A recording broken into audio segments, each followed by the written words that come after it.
আসসালামু আলাইকুম। আমরা এই সিঙ্কের ভিডিওগুলো আমরা টাইসের লাগানোর সময় আমাদেরকে প্র্যাকটিক্যালি ডাবল বলের ভিডিওগুলো দিয়ে থাকি যে ওয়ারিং করার সময়। যেমন ধরেন এই যে আমরা এর আগে একটা ভিডিওতে আমি এমন কথা বলছি, যেমন এই যে সাইনাস যে ম্যাজিক টেপ গুলো আছে এগুলো কিন্তু স্থায়ী না। দেখেন এই ম্যাজিক টেপটার কি অবস্থা হয়ে গেছে, এটা বাঁধতে বাঁধতে টেপ প্যাসেজে বেঁধে এটার অবস্থা খুব গুরুতর। এখন আমরা যদি এই দুইটা বাংলা ম্যাজিক টেপ লাগাই, এর আগে আমি একটা ভিডিওতে বলছি যে এখানে নিচে অপশন এমন একটা আছে, কিন্তু এখানে দুইটা রাখা উচিত, ফিউচার ভাইবা কাজ করা উচিত। আসলে এখানে কিন্তু পয়েন্ট একটা। এখন আমরা দেখেন এটার বাংলা ম্যাজিকের দিয়ে কি ম্যাজিক মিলাইতে পারি।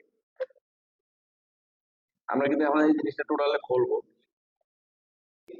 এই যে আমরা কিন্তু দুইটা অপশন তৈরি করে ফেলেছি অলরেডি। যে এখানে দেখেন একটা থেকে কিন্তু আমরা দুইটা অপশন করি, দুইটা অপশন করলে এতে কি লাভবান বা আরো আগে টাইসের আগে করলে কি লাভবান হতো, যে জিনিসটা আপনাদেরকে প্রকাশ করবো। এন্ড এটা করতে যে দেখেন এর একটা বড় ঘাম কিনা লাগতেছে, এই ঘামটা একটা থেকে দুইটা পোস্ট লাগবে, বাকি ঘামটা কিন্তু বাদ। আবার এই দিক দিয়ে দেখেন এই যে এখানে কিন্তু বড় একটা পাইপ কিনছি, এই পাইপটা থেকে আমরা 1 ফুট পাস হয়, পাইপ লাগার পরে কিন্তু আসলে পাইপটা বাদ হয়ে গেছে। তো সেখানে যদি ফিউচারে ভাইবে যদি প্রথমে কাজগুলো করেন আপনারা, আমাদের ডিপার্টমেন্টে যারা আছেন, তাহলে কিন্তু এই লস গুলা বা এই ঝামেলা গুলো হয় না। আসলে এটা কিন্তু ভাইবে আপনাদের কাজ করা উচিত। যেমন আমি এখন ঠিকই মিলিয়ে দিলেন, মিলিয়ে দিতে যায় কিন্তু মালিকের 200 টাকার মালের জন্য 1000 টাকার মাল নষ্ট হয়ে গেল। তো আমি বলবো আমাদের মতো যে আমাদের এই ডিপার্টমেন্টে যারা কাজ করেন একটু বিবেচনা করে কাজ করুন। কাজ করলে হয় কি কাজের পরিণতি